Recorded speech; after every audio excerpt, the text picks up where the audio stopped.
हमारे देश के कुछ आंडू पांडू लोग हमेशा ये कहा करते हैं कि अब हमारे देश में जातिवाद नहीं है, हमारे देश से छुआछूत खत्म हो चुका है। लेकिन आज की इस वीडियो में मैं उन लोगों को कुछ दिखाना चाहता हूं जो लोग खुद को हिंदू होने पर गर्व करते हैं, और उन लोगों को बताना चाहता हूं जिनकी भावनाएं हमारी बातों से बार बार आहत हो जाया करती है। नमस्कार, मेरा नाम है अरुण गौतम और आप देखना शुरू कर चुके हैं धाकर टीवी। यूं तो कहने के लिए हमारे देश में समानता आ चुकी है, हमारे देश में राम राज चल रहा है।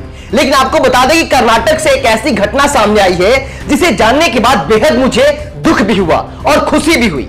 दुख इस बात का हुआ कि आज भी हमारे देश में दलितों को मंदिर में जाने से रोका जा रहा है। सिर्फ रोका ही नहीं जा रहा है, बल्कि उनके छू लेने से भगवान अपवित्र हो जा रहे हैं, और भगवान को अपवित्र हो जाने के बाद उन्हें शुद्ध करने के लिए दलित परिवार से 60,000 रुपए जुर्माना लिया जा रहा है।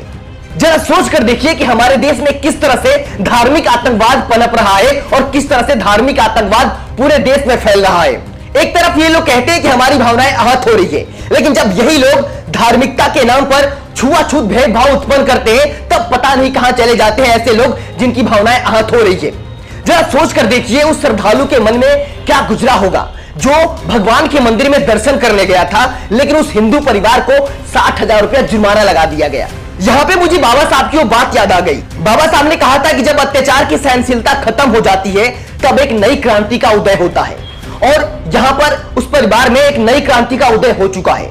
जिस परिवार को 60,000 रुपए मंदिर में भगवान के छूने पर जुर्माना लगाया गया, उसी परिवार ने एक नई क्रांति कर दी है। आपको बता दें कि जिस परिवार पर 60,000 रुपए का जुर्माना लगाया गया था, वो परिवार मंदिर से आने के बाद अपने घर से सभी उन कार्टून रूपी देवी देवताओं को बाहर निकालकर फेंक दिया और वहां पर बाबा साहब और गौतम बुद्ध की मूर्ति लगा दी। आइए सबसे पहले आपको छोटी सी वीडियो क्लिप दिखाते हैं।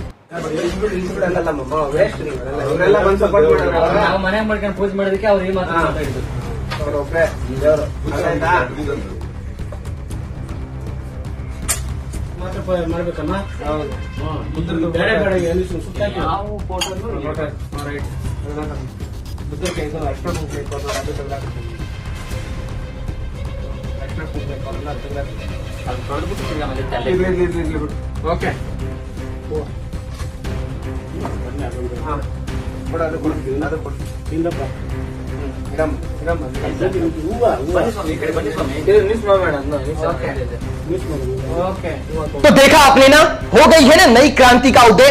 बाबा साहब बिल्कुल सत्य कहकर गए थे, क्योंकि ये लोग जितना ही अत्याचार अन्याय करते रहेंगे उतना ही हम लोग तरक्की करते रहेंगे। ये लोग जहां जहां हमें रोकेंगे हम वहां वहां एक नई मिसाल कायम करते रहेंगे। अब मैं पूछना चाहता हूं उन लोगों से जो लोग कहते हैं कि हम हिंदू हैं, लेकिन हमारे ही मंदिर जाने से उनके भगवान अपवित्र हो जाते हैं, क्या उनकी भावनाएं अब आहत नहीं होती है? जब दलितों को मंदिर जाने से रोका जाता है तब इनकी भावनाएं पता नहीं क्यों नहीं आहत होती है।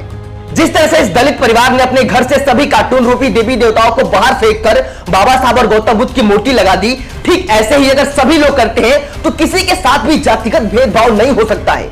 अगर वो परिवार पहले से ही बाबा साहब और गौतम बुद्ध के बारे में जान रहा होता तो कभी भी उस मंदिर में नहीं गया होता जहां पर उसे 60,000 रुपए जुर्माना लगाया गया होता। बाबा साहब की बातें हवा हवाई नहीं थी, बाबा साहब की बातें कल भी सत्य थी और आज भी सत्य है। बस फर्क यह है कि कुछ लोग बाबा साहब की बातें बातों से समझ जाते हैं और कुछ लोग बाबा साहब की बातें लात खाने के बाद समझ जाते हैं। जैसा कि इस दलित परिवार ने 60,000 रुपए जुर्माना देने के बाद समझ गया कि घर में इन कार्टून रूपी देवी देवताओं को नहीं रखना चाहिए। इस घर में अगर गौतम बुद्ध और बाबा साहब होते तो कभी भी हमारे साथ छुआछूत जैसी जघन्य घटनाएं नहीं होती और ना ही कभी मंदिर जाने पर 60,000 रुपए जुर्माना देना पड़ता। इस वीडियो के बारे में आपकी क्या राय है कमेंट करके हमें जरूर बताएं, और ऐसी वीडियो देखते रहने के लिए सब्सक्राइब कर लीजिए धाकर टीवी। फिर मिलेंगे आपसे अगली वीडियो में।